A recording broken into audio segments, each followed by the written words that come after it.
Pemirsa, curah hujan yang deras dan berkepanjangan membuat sejumlah wilayah di tanah air terendam banjir. Hujan juga mendatangkan persoalan baru di sejumlah tempat dengan munculnya tumpukan sampah yang mengganggu saluran air di permukiman.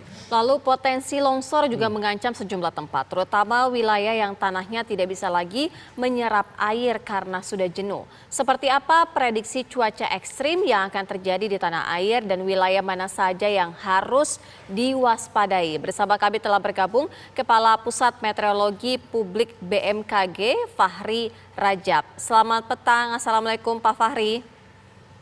Waalaikumsalam, selamat sore Pak Salvat, Pak Serat. Ya.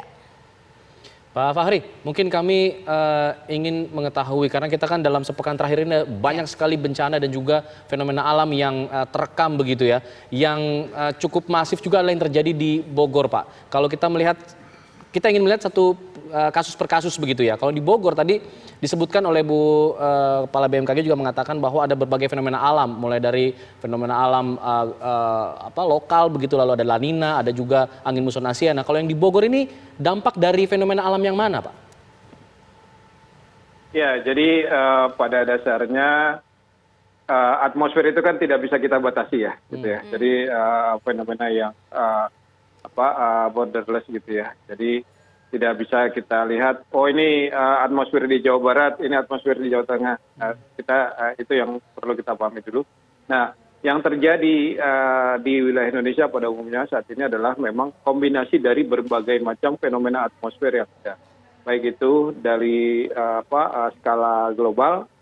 Skala global itu contohnya yang saat ini sedang terjadi adalah fenomena La Nina, gitu ya. Kemudian kita turun lagi ke fenomena atmosfer yang skala regional seperti angin monsun atau orang menyebutnya angin muson itu ya. Kemudian siklon tropis gitu ya. Kemudian ada lagi gelombang-gelombang atmosfer, penjalaran udara ya. Sampai ke skala lokal, fenomena-fenomena atmosfer skala lokal seperti angin darat laut, angin lembah, angin gunung, kemudian labilitas atmosfer. Nah, itu semua itu dilihat dan berkontribusi satu sama lain membentuk kondisi cuaca di wilayah Indonesia, termasuk yang terjadi di Bogor, kemudian kemarin hujan lebat juga di Manado ya, di Kalimantan Selatan. Oke, Pak Fahri, kalau untuk puncak sendiri, kalau kita lihat banjirnya ini juga dipenuhi dengan lumpur. Sebenarnya fenomena seperti itu memang terjadi karena apa, Pak?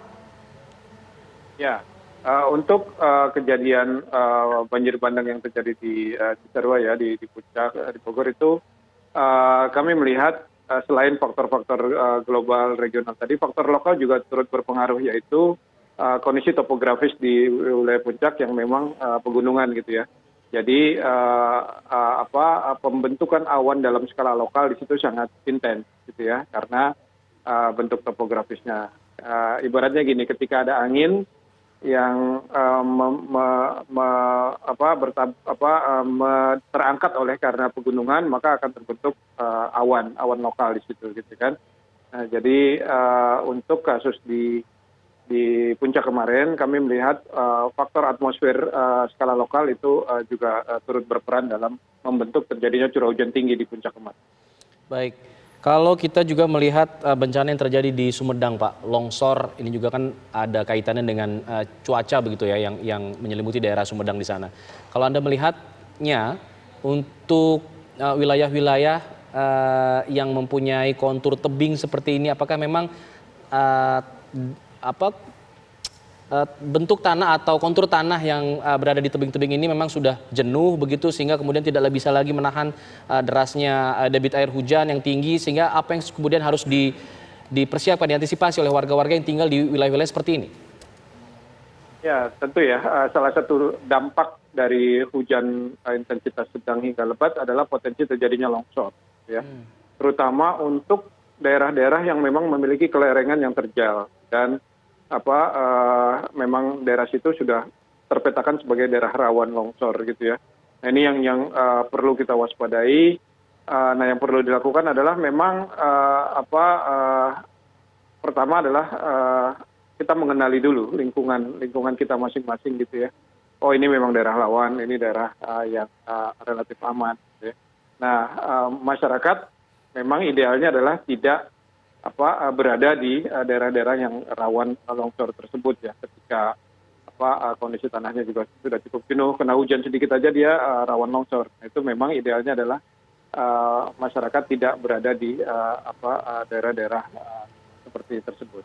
Ya, untuk kontur tanah sendiri bisa tidak Pak dideteksi bahwa lokasi-lokasi ini memang rawan terjadinya longsor? Ya, untuk identifikasi daerah-daerah yang memang rawan longsor dari jenis tanah, jenis batuannya, teman-teman di Badan Geologi Kementerian SDM itu sudah melakukan ya, sudah membuat pemetaannya, gitu kan. Nah, kemudian di overlay lagi dengan informasi kami yang sifatnya perakiraan hujan ya.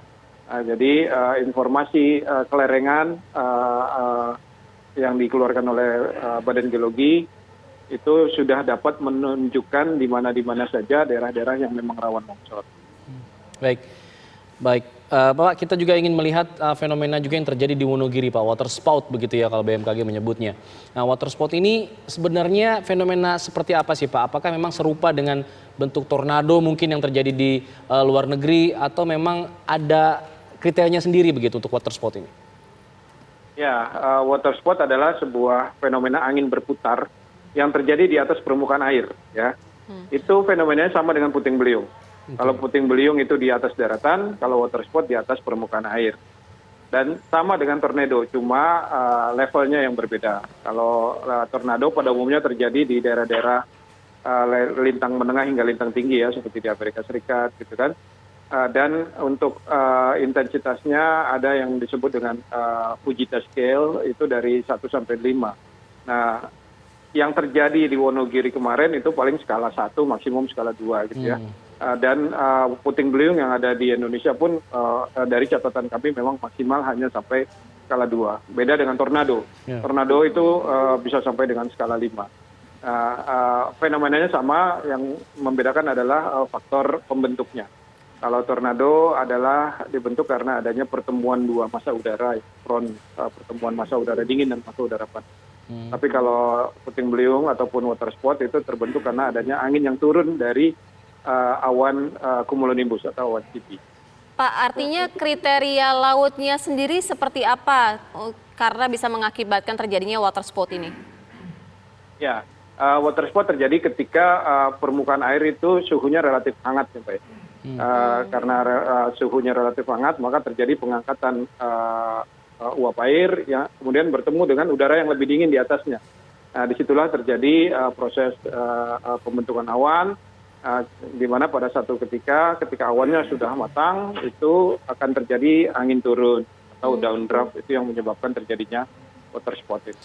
Kalau Bapak sebutkan water spout atau angin puting beliung begitu ya, tapi kan ini terjadi di perairan dengan skala level 2 tadi Bapak katakan, ini bahayanya seperti apa Pak jika kita berada di wilayah dari radius dari si water spout ini? Ya, tentu yang jelas kita masyarakat tidak boleh mendekati pusarannya itu ya, karena gini, kecepatan angin yang bertiup di sekitar pusarannya itu bisa mencapai 120 km per jam, gitu kan ya. Nah, itu kan bisa dilihat betapa bahayanya ya kecepatan angin segitu. Kalau di permukaan air mungkin kapal-kapal atau perahu-perahu nelayan itu bisa terbalik ya dengan kecepatan segitu. Dan kalau terjadi di daratan, mungkin bangunan yang tidak kokoh ataupun atap-atap yang tidak kokoh juga bisa terangkat dengan kecepatan angin segitu. Iya, Pak Fahri, kalau sejauh ini kita mengulas banjir yang terjadi di Jawa Barat, khususnya di Bekasi. Artinya untuk cuaca ekstrim saat ini seperti apa? Ya, pertama yang perlu kita pahami saat ini sebagian besar wilayah Indonesia sedang berada dalam periode puncak musim hujan. Ya, itu pertama. Kemudian yang kedua, puncak musim hujan kita kali ini diperkaya lagi, ditambah lagi dengan adanya fenomena La Nina. Jadi uap air yang membentuk awan-awan di Indonesia saat ini lebih banyak karena adanya fenomena La Nina tadi. Nah, setidaknya sampai dengan bulan Februari nanti kita masih berada dalam periode puncak musim hujan. Nah, kemudian hujan juga kita juga melihat dari faktor-faktor lain ya, seperti adanya daerah pertemuan angin gitu ya. ibaratnya gini, kalau kendaraan dalam sebuah jalanan ya, kalau bertemu dengan perempatan pasti akan ada penumpukan kendaraan kan ya, gitu ya. Nah, angin pun begitu. Ketika angin bertemu, maka dia akan bertumpuk dan terangkat naik ke atas. Itu sehingga membentuk awan-awan hujan. Kalau kendaraan kan ketika numpuk jadi macet gitu ya. Nah, kalau angin numpuk dia naik ke atas sehingga terbentuk awan-awan hujan. Nah, ini yang kita amati terus di mana saja ada daerah pertemuan angin, pelambatan angin itu yang berpotensi menimbulkan awan-awan hujan. Oke, Pak, tadi kan Bapak mengatakan bahwa kalau cuaca ini atau pembentukan awan ini kan borderless gitu ya Pak ya, tidak ada batasannya di Indonesia, dimanapun berada. Kalau kita melihat bagaimana ini cuaca buruk yang terjadi di Bekasi, tentunya kita juga rasakan tadi pagi di Jakarta, tapi kemudian ada perbedaan di Bekasi banjir, di Jakarta tidak. Mungkin ada penjelasan dari BMKG mengenai hal ini. Ya, yang pertama saya sampaikan adalah fenomena hujannya dulu ya. Oke. Hujan jelas itu tidak bisa kita batasi ya, apalagi menggunakan wilayah administrasi. Nah, kemudian kaitannya dengan banjir. Banjir adalah dampaknya, dampak dari hujan ya, hujan dengan intensitas sedang hingga lebat. Nah, yang perlu kita pahami adalah hujan bukan satu-satunya faktor penyebab terjadinya dampak ya, baik itu banjir ataupun banjir bandang ataupun longsor. Banyak faktor lain yang juga berperan dalam mengakibatkan terjadinya dampak dari hujan. Iya, artinya kalau kita berbicara secara keseluruhan di DKI Jakarta juga untuk kedepannya prediksi BMKG akan seperti apa? Ya, untuk DKI dan juga Jabodetabek memang potensi hujan dengan intensitas sedang hingga lebat masih ada ya. Setidaknya sampai 3 hingga 7 hari ke depan masih ada potensi hujan dengan intensitas sedang hingga lebat, terutama pada malam hingga menjelang dini hari. Nah, ini yang perlu menjadi kewaspadaan kita. Kemudian pagi menjelang siang itu agak reda, kemudian sore menjelang siang, sore menjelang malam itu ada potensi hujan lagi. Nah, ini masih ada potensinya. Ini yang perlu menjadi kewaspadaan kita, baik itu di atas Jakartanya sendiri maupun di daerah hulu ya, Bogor, Puncak, Cianjur.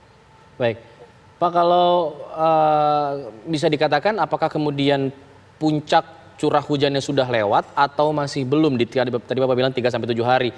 Kalau tahun lalu kan di awal Januari, kalau tahun ini seperti apa? Apakah masih akan terus meningkat curah hujannya atau bagaimana? Ya. Yang tadi saya sampaikan adalah jangkauan perakiran harian ya, perakiran cuaca dalam level harian.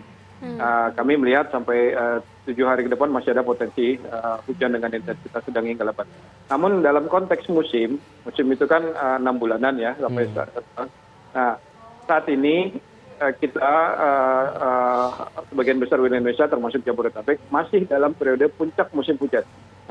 Seperti tadi disampaikan Ibu Kepala BMKG, setidaknya sampai Februari nanti kita masih dalam periode puncak musim penghujan. Nah, namun variasi hariannya ini yang terus kita lihat. Ya, ada faktor-faktor lain tidak Pak, ketika selain hujan deras ataupun dari tadi yang seperti Bapak katakan La Nina dan lain sebagainya?